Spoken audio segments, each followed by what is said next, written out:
Disclaimer.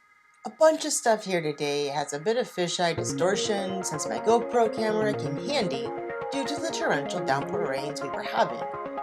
And I don't know how to edit that out yet, so enjoy a lot of fisheye stuff and windy stuff, including my face.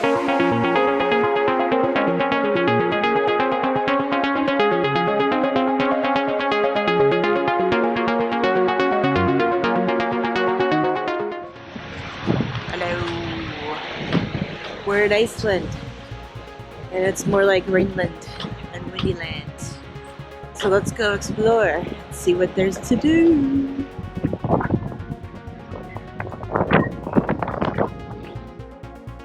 Iceland sits on the 66th parallel, and it is home to some of the world's best beer, strongest weather, and most intense winds you'll ever experience.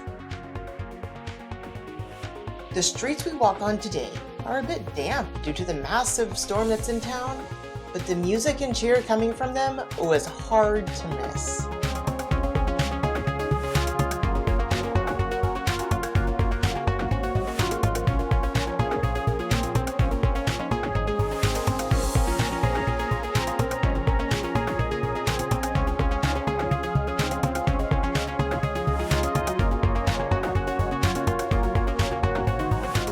As you probably guessed, Reykjavik is a huge shipping port, and it's always fun to walk around and see these ships.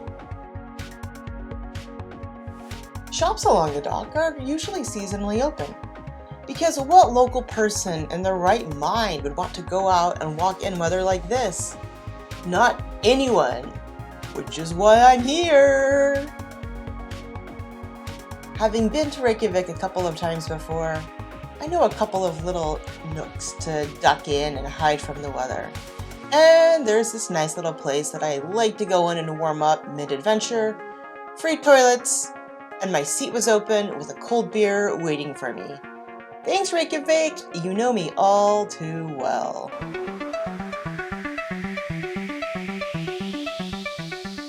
I mentioned the beer culture, right? Reykjavik, like many of her other Nordic friends, have a very strong culture around alcohol. Coming from the Pacific Northwest myself, this is something I find quite homey about the Nordics, even if they are thousands of kilometers from home. In Iceland alone, there's around 30 microbreweries, not to mention the hometown staples like Gull and Kaldi. I mean, just look at this place. Even the horses enjoy a little local libation on the weekends too. Speaking of a good future, Iceland is leading the planet in renewable energy and climate action. While the rest of Europe is trying to figure out how to go green by 2050, Iceland is beyond that, as nearly 90% of its energy comes from renewable sources. The other 10%? Mostly transportation, as a lot of fossil fuels are still used in cars. Some obsessively large like this one?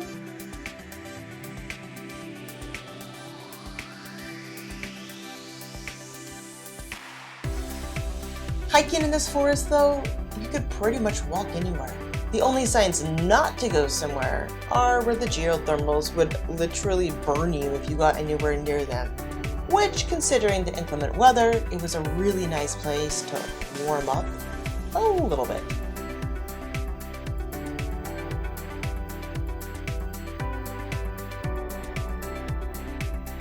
After getting lost in the woods for just a little bit and enjoying Mother Nature at her strongest, at her finest, and at her wettest, giggity, I stumbled across this shrine to non-renewable stuff full of poly, stuffing, and aluminium. A bit strange, but what was not strange is what happened to me next. I stumbled upon a local swimming spot.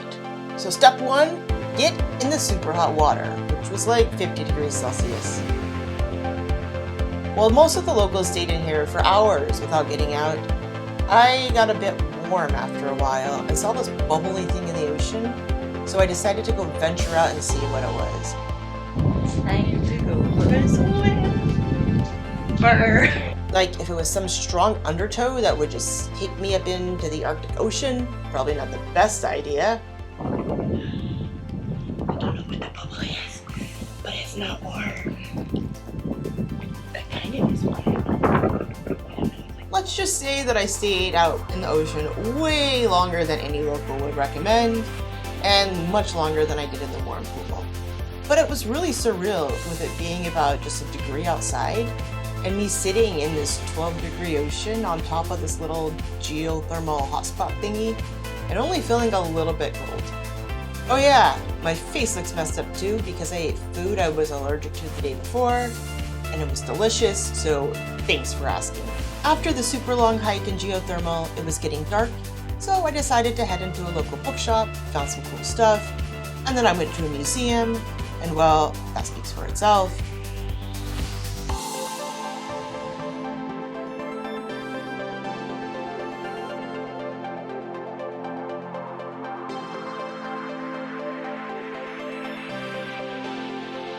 And then I found a bunch of dudes dancing in the garden.